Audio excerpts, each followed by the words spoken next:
Hey everybody, welcome back to another phone call with freedom. I am your host, Sarah Jane. Thanks for showing up in my corner of the world where we talk the universe. So I hope that you have had a blessed week thus far. I know it's only Wednesday, but we're halfway through, right? What do they say? Hump day.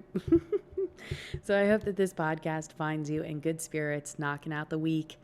It's going to be a great day. It's going to be a great night. It's going to be a great rest of your week. If you haven't checked out last week's podcast episode, make sure you do. We touched on what is the first step. That was the question that was asked. And my answer to that was just to question things. My first step for anything has really been to question things first. What's working? What's not working? What do I need to do? What do I need to stop doing? Asking all these types of questions to yourself is going to be extremely important, especially right now, because these questions run pretty deep, right? Because the world as we know it is in a state of evolution. Things are changing.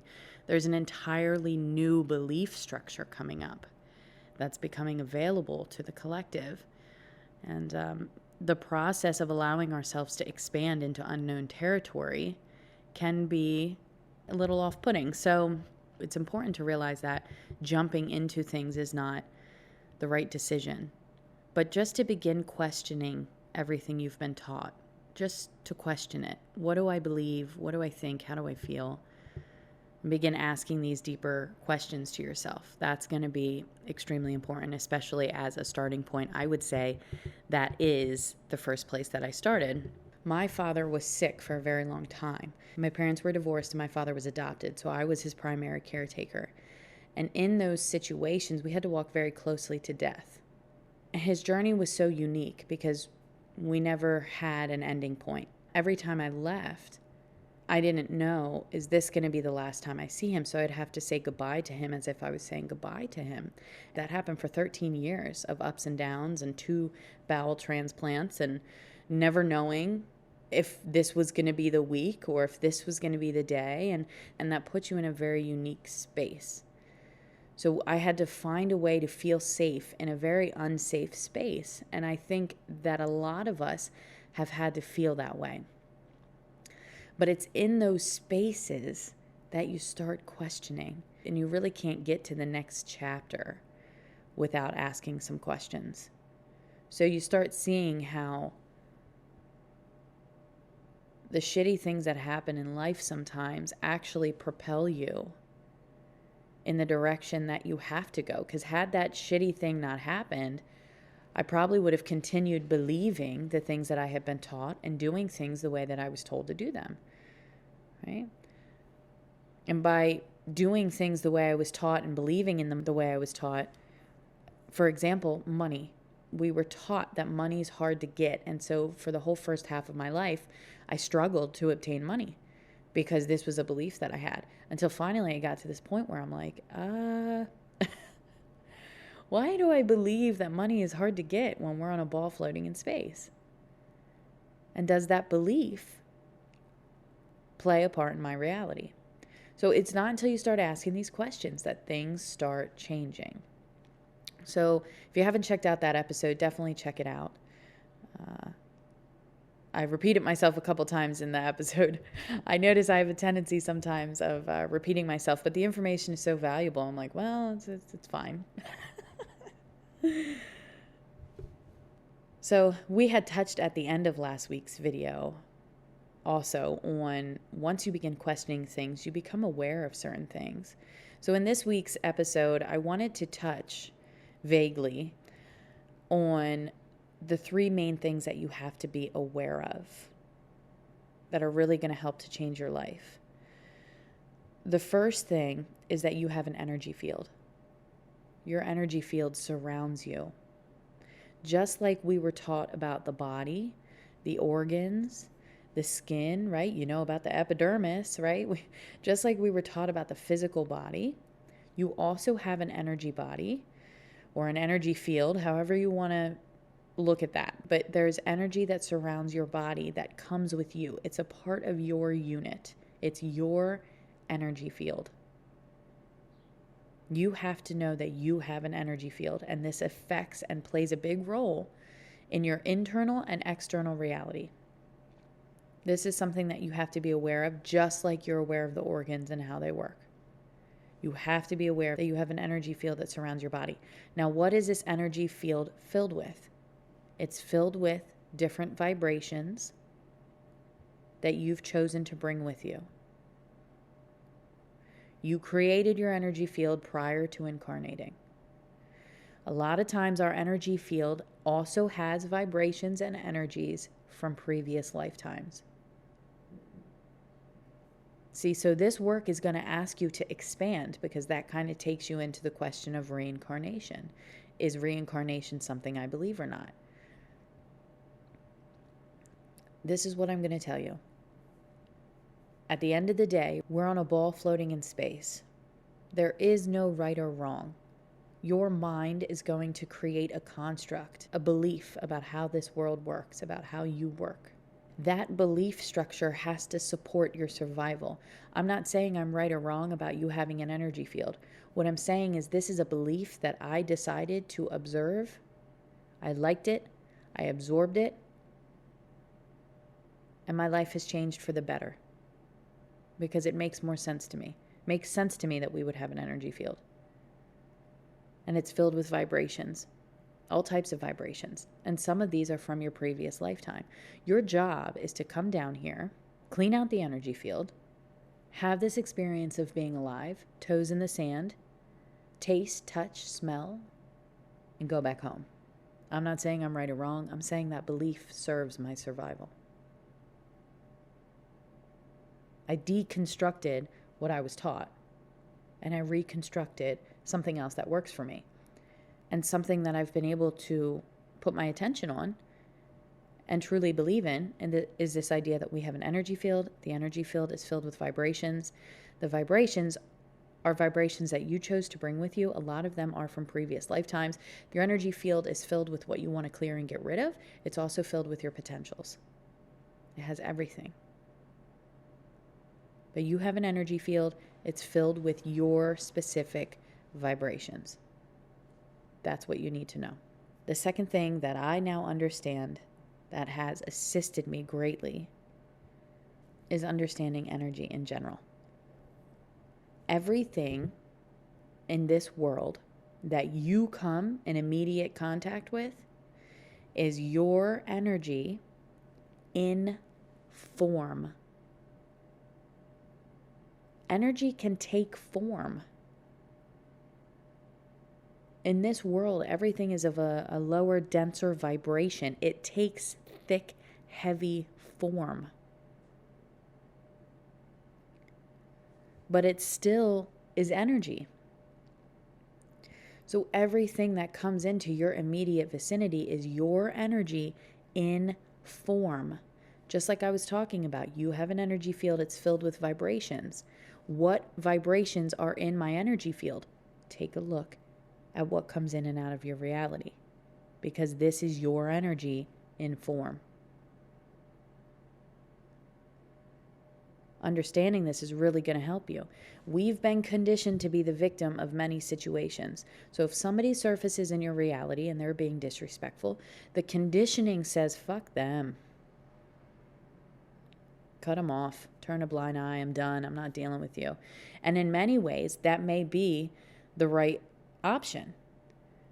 But to be in that energy, to be in that aggression, something's off. If somebody is showing up in your reality and they're disrespecting you and they trigger you, the trigger is an indication that the vibration is in your field already. This is your energy and form. How you handle this person, place, or thing dictates whether you eliminate the energy out of your field or whether you continue to carry it. But because of the conditioning, somebody shows up, they disrespect us, and we want to cut them off. We want to go into victim mode. We want to become angry and upset instead of looking at the fact that, you know what, I'm triggered. You triggered me. That means the energy's in my field. Let go of the form and look at the deeper energy. In other words, somebody's showing up in my reality, they're disrespecting me. But if I let go of the form Let go of the person. Really has nothing to do with them. The person, place, thing, whatever it is that's triggering you, let go of the form and look at the deeper energies. It's disrespect, which means disrespect is in your field. So you have to flip that on yourself. Where are you disrespecting yourself? It's time to go on a scavenger hunt, baby, because that becomes the objective. Search around your energy field. Find out where you're disrespecting yourself. Maybe that means by staying involved with people that are not good for you. Maybe that means by staying at a career that you're not happy with, or in a relationship that you don't feel loved or heard in. Then you're disrespecting yourself. That means that energy is in your field. So yes, circumstances, people, places, and things are going to surface in your reality, and they may make you feel disrespected, not because you're a victim to the universe, but because the universe is utilizing your reality to show you where you're at, what you believe about yourself. So that's energy. Everything is energy in form. And when it comes into your immediate vicinity, it's your energy in form. Otherwise, it can't make it into your reality. The only way it can make it into your reality is if it's of a like vibration. Vibration is on a spectrum. Lighter vibrations, right? Good vibes, bad vibes. Everybody's felt that. Lower vibrations can't mix with higher vibrations. It's like oil and water. They literally don't mix. So the more you actually heal your energy field, lower vibrations can't even come into your vicinity or into your reality because they don't have a like vibration to get into your energy field. It's pretty mind-blowing. Everybody always thinks we're just subject to the universe, and ghosts and entities and energies can just come and go as they please, and that's inaccurate. The reason we believe that is because we've been moving from a lack of awareness, and we haven't known up until now that we have an energy field, and we dictate what comes in and out of that energy field dependent on our thoughts and feelings. So that takes us into the third really important subject that you're going to want to know about.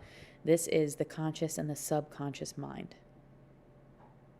So you have one big brain and you have two beautiful parts to it. The conscious is your day-to-day thoughts, conversation that you have with yourself. The subconscious are your deep-seated beliefs.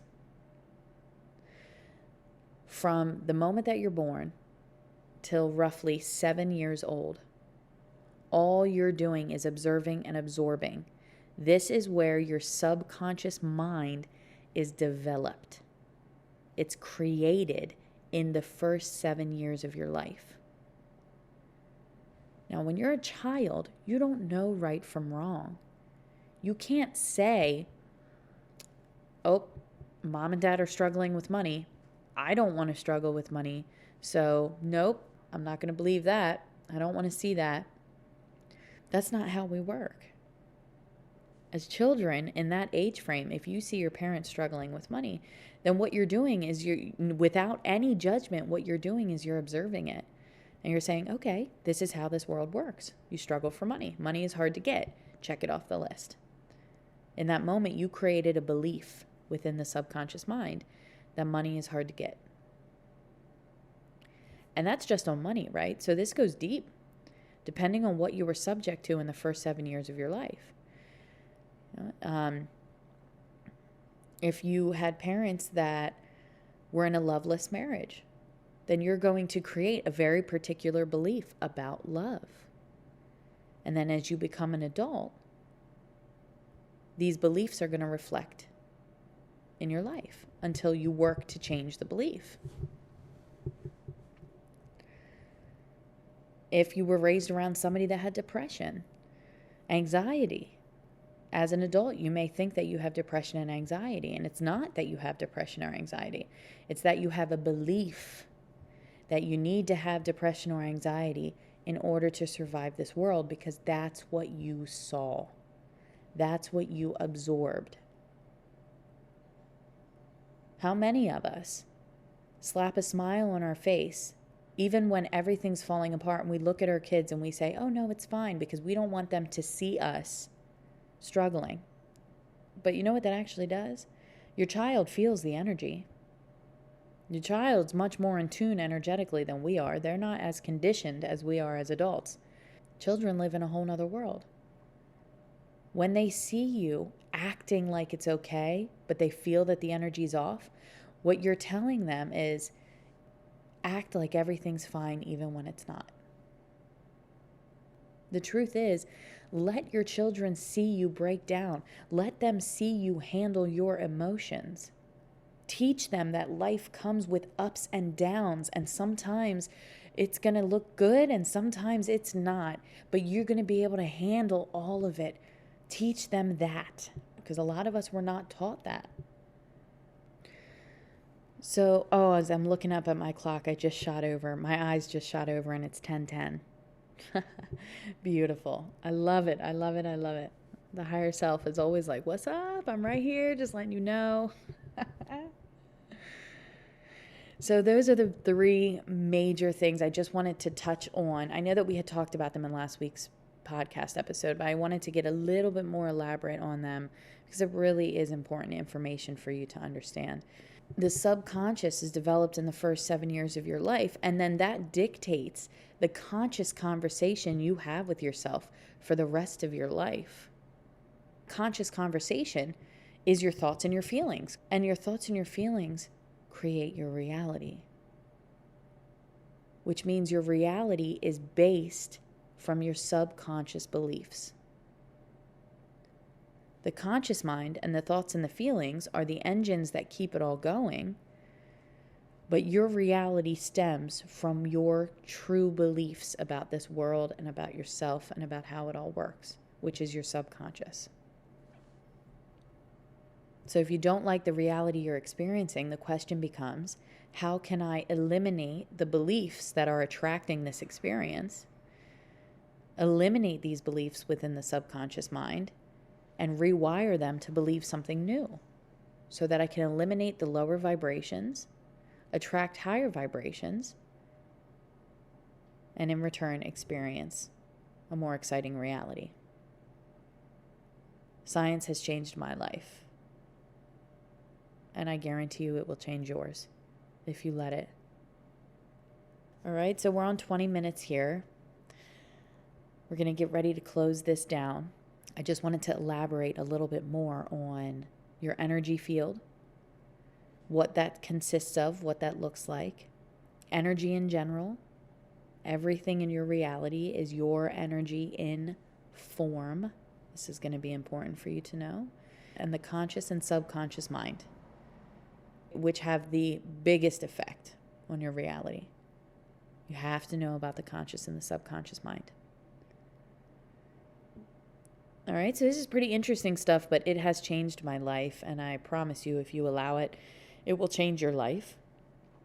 It's kind of like an instruction manual.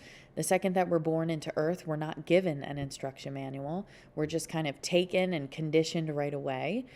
So we're all kind of unlearning and relearning a new way of doing things, which is really important to create that space to allow ourselves to do that and to find people that we resonate with, that we can talk to on these types of levels. That's why I created this podcast, to be a safe space for all of us to come together. You're not crazy. You're not off your rocker.